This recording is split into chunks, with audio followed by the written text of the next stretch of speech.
உங்கள் favourite TV ஷோக்களை இனி miss பண்ண தேவையில்லை. ஜீ5 இல் முற்றிலும் இலவசமாக காணுங்கள், இங்கேயும் எப்பொழுதும். இன்னைக்கு ஹோலி பண்டிகை, வெளியில போயிருப்பாங்க, வீட்டுக்கு வந்துருவாங்க. இல்ல சார், அவ அப்படிலாம் போக மாட்டா. அவ போறதுக்கு அவளுக்கு அப்படி எந்த இடமும் தெரியாது. ஆமா இன்ஸ்பெக்டர், அவ எங்கெல்லாம் போவாலோ அங்கெல்லாம் நாங்க தேடி பார்த்துட்டோம். அவ எங்கேயுமே கிடைக்கல, எங்க போனான்னு தெரியல. ஒண்ணு பண்ணுங்க, வீட்டுக்கு போய் வெயிட் பண்ணுங்க, அவங்களே வந்துருவாங்க. இப்போதைக்கு எங்களால எதுவும் பண்ண முடியாது. அவங்க போலீஸ் ஸ்டேஷன் கிளம்பி போவாங்க. அங்க ஹெல்ப் கிடைக்கலன்னு வையேன், அவங்க நேரா வீட்டுக்கு தான் புறப்பட்டு வருவாங்க. இந்த டென்ஷன்ல அவ யோசிக்கிற தன்மையை சுத்தமா இழந்துருவா. அப்ப போன் பண்ணும், புரியுதா? 24 மணி நேரத்துக்கு முன்னாடி மிஸ்ஸிங் ரிப்போர்ட் எடுத்துக்க முடியாது. ஒரு நாள் போகட்டும், அதுக்கப்புறம் வரலனா வந்து கம்ப்ளைண்ட் கொடுங்க. இப்ப கிளம்புங்க. ஆனா சார், 24 மணி நேரம்லாம் ரொம்ப நேரம் ஆயிடும். 24 மணி நேரத்துல என்ன வேணாலும் ஆகலாம். சார் ப்ளீஸ் சீக்கிரம் தேடுங்களேன். 24 மணி நேரம்ங்கிறது ரொம்ப லேட் சார். சோ என்ன பண்ணலாம்? உங்களுக்காக சட்டத்தை மாத்திருவோமா? அந்த பொண்ணு ஓடி போயிருந்தா? எங்களுக்கு இது ஒண்ணும் புதுசு இல்ல. இந்த மாதிரி நிறைய கேஸ் வருது. பொண்ணு காணாம போயிட்டான்னு பேரண்ட்ஸ் அழுதுகிட்டு வருவாங்க. அதுக்கப்புறம் தான் எங்களுக்கே விஷயம் தெரியும், அந்த பொண்ணு எவன் கூட ஓடி போயிட்டான்னு. பேசாம கிளம்புங்க, அந்த பொண்ணு திரும்பி வந்துருவா. எங்களை வேலை செய்ய விடுங்க. ஒரு நிமிஷம்.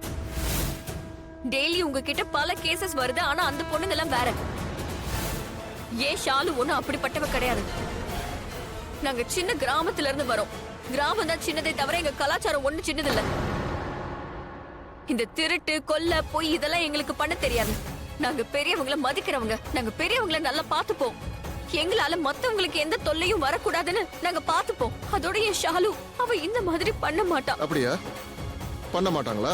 அப்ப எங்க போனாங்க? எதுக்காக நீங்க இங்க வந்தீங்க? ஏன்னா அவ இங்க ஆபத்துல சிக்கி இருக்கலாம். உங்ககிட்ட நாங்க உதவி கேட்டு வந்திருக்கோம். அந்த பொண்ணு ஆபத்துல இருக்குன்னு உங்களுக்கு எப்படி தெரியும்? அந்த பொண்ணு கிட்ட இருந்து போன் வந்துச்சா? இல்ல யாராவது பணம் கேட்டு உங்களை மிரட்டினாங்களா? எனக்கு அட்வைஸ் பண்ணாதீங்க. அதெல்லாம் உங்க கிராமத்துல, இது சிட்டி. இங்க இருக்கிற காத்து தண்ணி எல்லாம் வேற. கிராமத்து மக்கள் கலாச்சாரம் எல்லாத்தையும் அது மாத்திரும். கிளம்பி போங்க. காத்து தண்ணி மாறிட்டா மனுஷனும் அப்படியே மாறிடுவானா என்ன?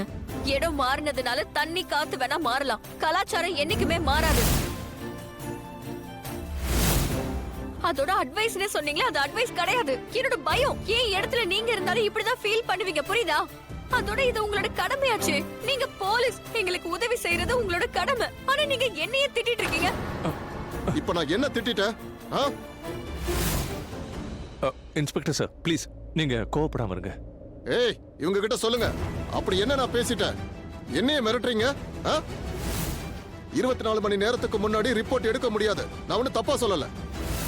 என்ன என் வேலையை பார்க்க விடுங்க. ஏதாவது பேசுனீங்கன்னு வைங்க, உங்களுக்கு உள்ள போட்டுருவேன். எந்திரிச்சு போங்க. இல்ல இன்ஸ்பெக்டர் சார், பாவம் சின்ன பொண்ணு பயந்து இருக்கா. தான் தங்கச்சியை காணுங்கிற பதட்டத்திலையும் வருத்தத்திலையும் இப்படி பேசிட்டு இருக்கா. இருக்கட்டும் சித்தப்பா, நம்மளோட கஷ்டங்கள் இவங்களுக்கு 24 மணி நேரத்துக்கு அப்புறம் தான் தெரியும். கஷ்டத்தை தெரிஞ்சுக்க 24 மணி நேரம் வெயிட் பண்ணுவாங்க.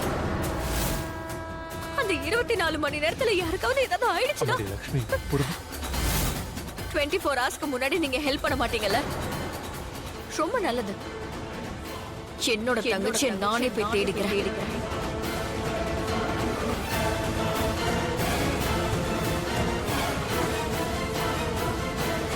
ஜீ5 ஆப்பை டவுன்லோட் செய்து அனைத்து எபிசோடுகளையும் இலவசமாக பாருங்க.